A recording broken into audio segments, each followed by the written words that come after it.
Welcome to this week's show of Drawn to Whitetails. I'm Josh Yancey. Drew Ramage. And on this week's show, we finally got in a tree. Got some hunting in. Had another big cold front come in. Actually, it's probably the coldest I've seen it get. I think it was 54 with about a 15-mile-an-hour stiff northerly wind, but it got the deer on their feet. Yes, it did. So that afternoon, me and Jeremy Case on Saturday afternoon, we got in a tree. I was the cameraman, and we got a doe killed. So so we'll have that hunt for you on this show. Yeah. Seen a lot of deer that afternoon too. Yeah, we're going to do that first. We're going to do Jeremy's bow hunt first, and then we're going to conclude with what some of the trends we saw this weekend. I filmed in Illinois this weekend, and we had some great action up there. So we're going to jump into Jeremy's bow hunt right now, and then conclude with what all we saw up in Illinois for the second half of the show. Welcome to Drawn to Whitetails. It's October 3rd. We're got the second major cold front. Man, it's cold. It's 50 degrees. Warm just been all day. We're gonna get cooler towards the evening. Got my cameraman Josh. We're out here on one of his farms. Really appreciate him letting us come out here with him. It's the first time we've hunted this stand this year. Had a lot of success out of it in the past.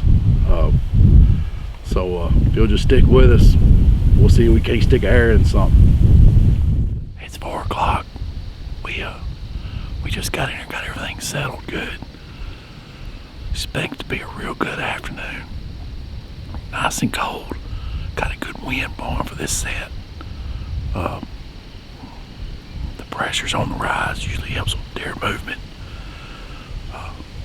We think the deer moved real early yesterday afternoon, so we're hoping to get into the action here very shortly, really.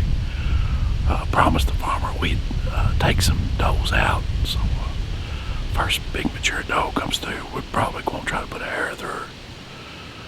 So if you'll just hang with us, maybe we'll get something.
Hey, it's been a exciting, successful afternoon for us out here. I shot a doe about 2 hours ago. We're gonna see if we can't get out and recover. I'm pretty confident it's a pretty good shot. Had a lot of deer movement this afternoon like we thought we would have. Seen several different bucks, no mature deer, but that's all right. We know they're here. We just gotta put the time in to find them. So if y'all stay with us, we'll see if we can't get out and recover this doe. All right, I just want to conclude on Jeremy's hunt this weekend, and we had a little technical difficulty, so yeah, it happens a lot. Yeah, so what happened was, as you seen at the end of the hunt, we got down and got the arrow. We made the recovery on the deer. It got dark on us, and so we recovered the deer in the dark and got up there and got set up to do the final interview there. Well, the old cameraman here forgot to turn the mic on, so we didn't have no volume.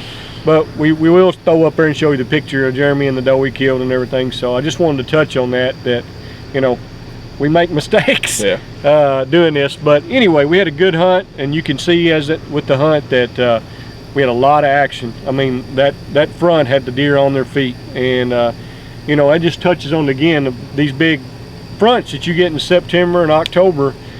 I mean, if you can get in a tree, you need to be in a tree. Yeah. And touching on that, this week's forecast, this is the week of October 5th. It's going to be warm all week, and this weekend is supposed to be another front coming through, dropping at about 10 to 15 degrees. If you can have a stand for a northerly wind, which I do not. That's why I'm behind the camera. Get in a tree, because it's going to get them on their action, or on their feet. I want to touch on what we saw up in Illinois. That cold weather really had those deer moving. Those does and young bucks and everything are out there just running around, playing, having a ball. Just enjoying the weather. I guess maybe trying to stay warm a little bit too, is that north 15 mile an hour wind. But anyway, they were running around going crazy.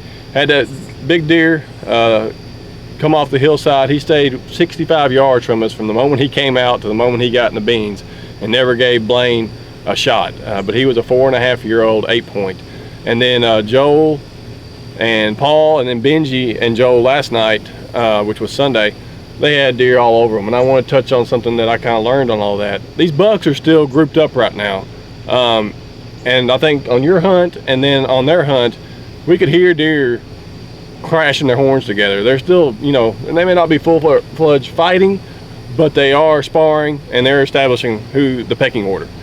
And I've noticed around October 15th to the 20th, if we get a front, you'll start seeing deer or bucks in different places. They're going to start, those ones that are subordinate are going to be ran off pretty much. And they're going to be trying to find new ranges. Well, I was going to touch on something else too, and right now is a good time, because I was talking to Drew about it earlier today. It's a good time to get out, get your cameras, and start looking for these scrapes, these active scrapes, and get your cameras over these scrapes, and you'll get some pictures. I mean, most of the time, your mature bucks this time of year, you're going to get nocturnal pictures, you know, but you can kind of see what's going on. So it's just kind of good to get out. I got out today actually and moved some cameras around, trying to find a particular buck, or some of the bucks we had in velvet back is what we're trying to do. So I rearranged some things, and hopefully we'll get some bucks back. That's what we had for this week's show. Next week, we're standing behind Burnett's Deer Processing. They are our new sponsor, and we surely appreciate them. But man, they could be a great advantage to y'all if you get a deer. They have one of the cleanest facilities, and they got an efficient facility here. So we're going to touch on them next week with part of our show, and we may actually have some youth action for you as well. Yeah.